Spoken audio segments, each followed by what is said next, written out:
So goalless after the first half of the Manchester derby at Old Trafford. Demi, you said you were interested to see how Manchester United would look against City today. What have you made of them in the first half? Oh, I think they're the better team. In my opinion, they have the clear chances to score as well, with Rashford going behind the defence. And if he kept his composure, maybe the result was going to be 1-0 for United to 2-0. But I'm presently surprised that United is doing the way they play, and they're into the face of City. They're not dropping back so much. They're even in the high of the pitch trying to not press, but they're just there. They're just there, making their presence felt and making it more difficult for City to go with that passes, that risky passes, which they don't take. For me, it's unexplainable. We spoke about that. City have the quality to do that, but they're not doing it. Maybe because United's up there in their faces. It's 2.5 hours since Manchester City had a shot on target in any competition. It's not something we're used to hearing, that's for sure. I think, like Berber said there's been loads of opportunities really to risk the ball. But the only person that normally does that is Kevin De Bruyne. Now, Gundogan tries it sometimes when he's on, but unfortunately he's on the bench. But Haaland's been making runs, even Phil's tried to make some, and they're not putting the ball in there. I think they have to get behind Man United to then create the space in front of them for the likes of your Kevin De Bruyne's and so on. And until that happens, Man United are going to have the upper hand. Do you have to give Erik ten Hag some credit here, the way he set that United team up in terms of stifling City? You do. I think the guys are right. It's been a fascinating game from a tactical point of view, and we'll have a look at how Manchester United have stifled them, because the guys say that the likes of De Bruyne, Silva, Bernardo Silva, they're players that they like to get on the ball and like to create chances. But Manchester United have done a real good job. And what they've done, which is quite the opposite of a lot of teams this season, Manchester United have allowed this ball into Haaland. Most teams are stopping that ball this season, and subsequently we see Haaland hardly having any touches in the games. Whereas Manchester United have changed this today. They normally have Casemiro as a sole 6 sitting in the middle, but they've actually split the two. They've got 2 players in that position. Casemiro playing as the right-sided 6, and of course Fred playing on the left. And Fred has basically done a man-to-man marking job on De Bruyne for the whole game. You can see again, nobody in front of Haaland at all, and the 2 6s really split. So they're happy for Shaw and Varane to actually look after Haaland on his own. Subsequently, he's been coming deep and thinking he could get the ball and start linking. And Fred has basically just marshalled De Bruyne all the way around the pitch. Even when he makes runs, he tracks him. Does great here to get a block, and it bounces out for a goal kick. Again, when De Bruyne thinks, right, I'm going to move on to the other side, will he come and follow me then? Yes, he will. He comes over, makes one challenge there, and then another one there. So that man really has done his homework and said, right, we've got to stop these players. And if anything, let the ball go into Haaland's feet. And that shows it, Steve. That shows that the touch is hardly had a touch in an opposition half. All coming to feet, Berber, which that's where you want Haaland. How far away from the opposition goal that is. How would you feel if that was you, Berber? No, I think they try to frustrate him on purpose. Because if you're a striker and you don't touch the ball at all, or you have 8 touches, you are basically out of the game in a way. You don't feel connected with the game. Then when you touch the ball, maybe you'll be a bit more stiff, not into the game. And when you touch the ball so deep into your own half, I don't see the point, actually. You need to be up there where your power is. You can touch it here 1 or 2 times to feel the ball, to get into the game, get you going. But at the same time, you need to be here where your strength is. I just think, like, Mo isolated the fact that they're allowing the pass into Haaland, but City still are kind of ignoring it. I think Haaland's got the frame, the strength. If that's what they're doing, take the option, because if he gets turned one time, then you're going to have runners off of him. And we've seen before he can pick out a pass. So try it and see what happens, just to give him something else to think of, because all we're doing is just passing side to side at the minute, and it's not affecting them. It is a fascinating matchup, and it is all to play for in the Manchester derby. A famous win.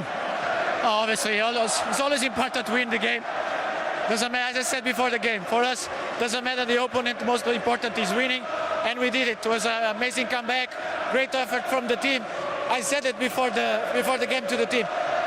We look like a team now. Some months ago, some time ago, you could see sometimes a team, sometimes a little bit each one of us looking a little bit for ourselves, but now you see a proper team that works hard for each other, and you see that it pays. The first goal was a little bit controversial, because Marcus was offside and you're in on goal. Did you shout? Did you call? No, I think because I was facing the goal, Marcus probably saw that I was in a better position. I didn't know if any of us was on offside or not, but it doesn't have any influence because there was no one closer to him. So it doesn't make any influence on the teammates to defend. The only one close was one close to me, so it is what it is. But it's a goal at the end. We are really happy for that. Marcus, the winner. I thought you were injured in the first half. You were going to make the second half. But I mean, what a finish. Just a little knock, but in games like this, you have to just try and push through. And thankfully, I managed to do that. Obviously, scoring the goal at the end and winning the game. That's what we set out to do. As Bruno said, that's always the aim before every game. This game obviously is a little bit special, but either way, we're pleased to have the 3 points and continue winning at Old Trafford. Needed something to lift you, because at the start of the second half, City looked like they had control. Garnacho changed things. He added some pace in there, didn't he? Yeah, it's a change of dynamics, and I think I've said this many times before, but the options that we've got coming off the bench, even when we've had injuries this year at times in the forward line, and everyone's played out of position. Bruno played out of position today.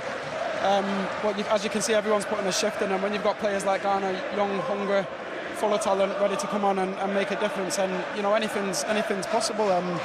But yeah, like I said, we're very pleased to manage to come back, win the game, get 3 points, and now it's about recovering and moving on to the next game. And there's no doubting the significance of this result, particularly when you look back to October. You're now 1 point behind City. That doesn't matter for us. We have to look forward. We have to look forward for the next game, because you can be closer, but if you don't keep winning, they will go. So the mentality has to be celebrating, because it's a big win on the derby. It's a long day today, so we have to celebrate that. But from tomorrow, straight away head on Crystal Palace. It's always tough to play away there. We all know that. So our focus has to be straight on that. It was a nice interchange for that first goal. I think he could do the same for Marcus. Hand that to Bruno. He's player of the match. Well done, gents. Well played. Well, those two are right at the heart, as you are hearing, of the big moment of the match. That was when Manchester City were 1-0 up and Bruno Fernandes' goal stood. So, what was the interpretation here? Wow. Well, when I first saw the goal, I must admit, I thought Rashford's not touched the ball, not interfered, so it should be counted. When I watched it again, I'm actually changing my mind. I think he does make a movement towards the ball. I think if you take Rashford out the equation, possibly Ederson and the two players that are chasing him down all get there before Bruno. I believe that could happen. So he has definitely directly influenced that goal by being offside. And I think, on balance, it's probably an offside decision. Berber? Who knows what the rules are anymore? I mean, we are discussing here a lot of options, and if you ask Sean, he's going to tell you it's offside. Well, we know that. We don't even need to ask that question. Yeah, if you ask... If you're in Marcus Rashford's position there, has he been quite clever? Yeah, of course. In letting Fernandes And I come first thought that Fernandes was yelling at him to leave the ball, but obviously probably that wasn't the case because they asked him just now. But he was clever enough to leave the ball. And in my case, now I'm thinking he's in offside. I can agree with Mo as well, with Sean too. And that decision for the referee to make it straight away, because as Michael said, I looked and I now changed my mind, but the referee needs to react straight away there. Did they look the VAR as well? Because we didn't see anything. Well, let's speak to Dermot Gallagher, because you say you're not sure what the law is and what VAR did. So, Dermot, over to you, my friend. Explain away. What was the process? Oh, massive decision, isn't it, Steve? You look at it, when I first see it, I thought it'd be flagged offside. When you drill down and you listen to what the referee says to the assistant, how they come to it, I can understand their reasoning. What did they say? Well, Darren Cann thinks it's offside, doesn't he? He sees Rashford in an offside position. This is what Darren sees. You can see he's quite clearly in an offside position. Well, offside isn't an offence in itself. Stuart Atwell, when he speaks to him, he's got to make up his mind on two aspects. A, does he touch the ball? Well, no, he doesn't. B, does he interfere with an opponent or impact on an opponent? Well, does he impact on Akanji? I'm not sure, because Akanji's always the wrong side of him. Does he impact on Walker, definitely not, because Fernandes is always going to get there first. The goalkeeper, I'm not sure of. So what happens is Stewart's looking down the barrel. He will know the distance between Akanji and Rashford. He's taken the view that A, he hasn't impacted on play because he hasn't touched the ball.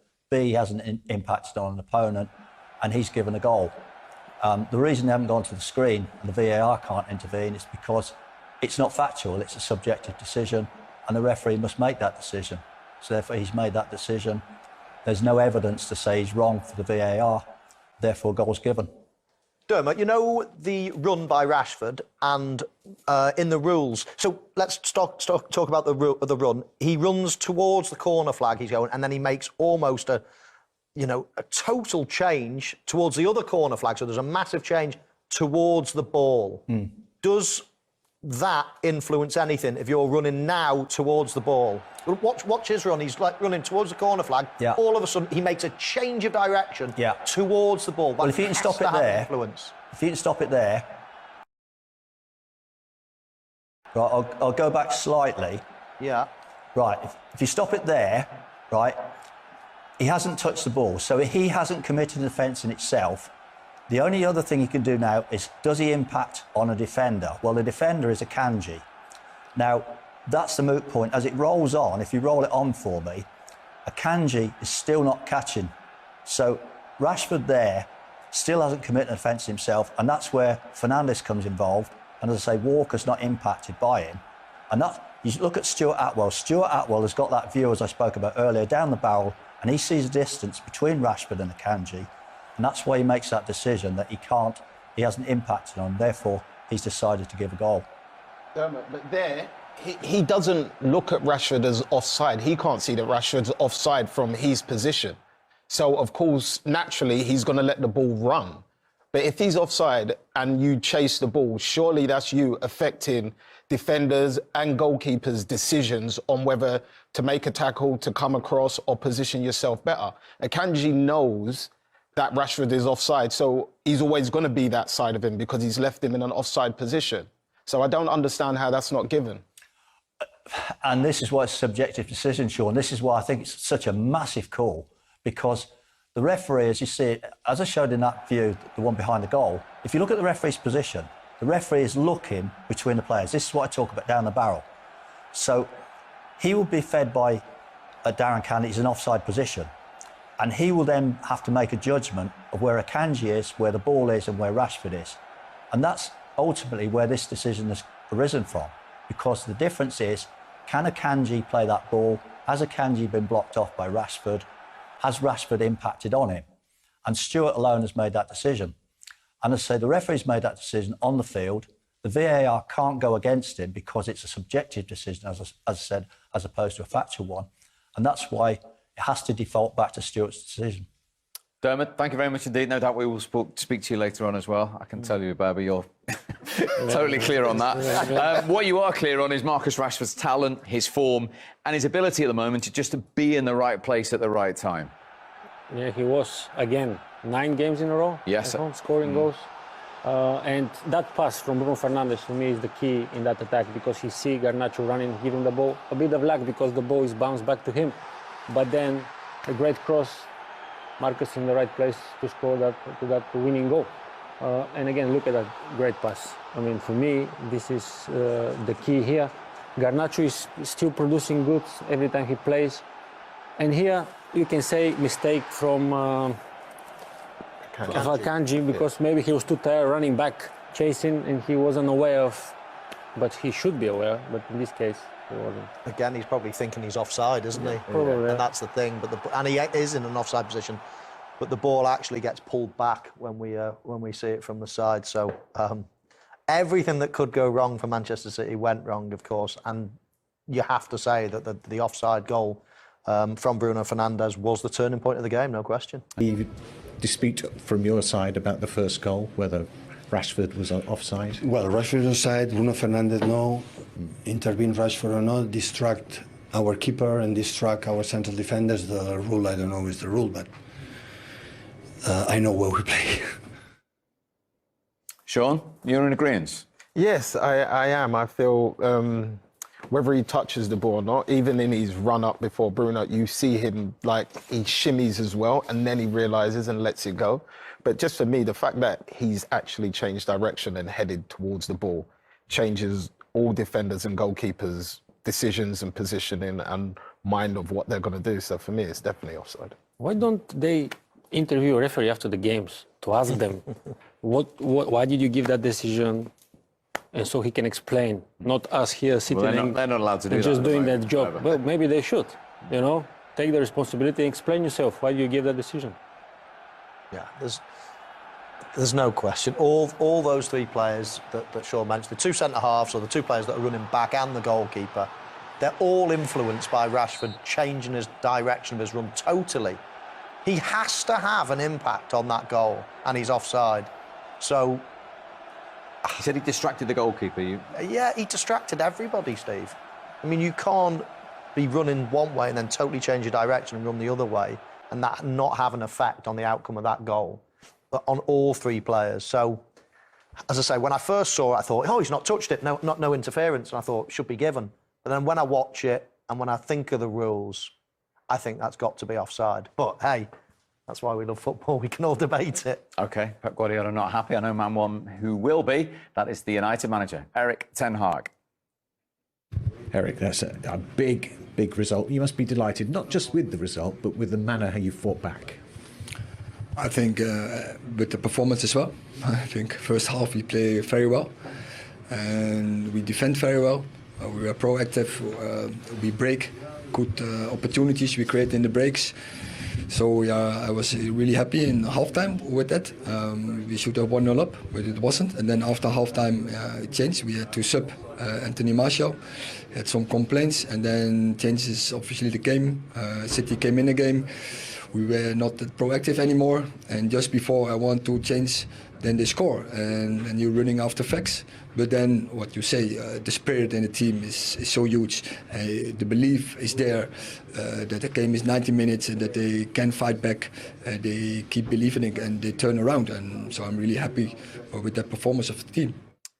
Yes, Berber, away from the decision, Bruno Fernandes said earlier as well, he's talking about the spirit. We're a proper team now, and we weren't a few months ago. Oh, they are a proper team and look like one, and that's why I said that win is important, but it's even more important how they achieve it. Because to be 1-0 down against City, that's a big deal. Not many teams can overcome that step of result. But when you do it, that gives you even more confidence, and it gives you the reason to be happy after the game and to know that you're in the right direction, building a team spirit like we saw today. And for me, that is even more important than the result. Of course, Bruno is hinting something in the past that maybe someone was looking more for himself than for the team, but it's in the past. So we're looking for the future, and for the moment, they look like a team, proper team, and now they look for the next game. Arsenal next weekend, of course, Palace in the week, a memorable derby win for Manchester United.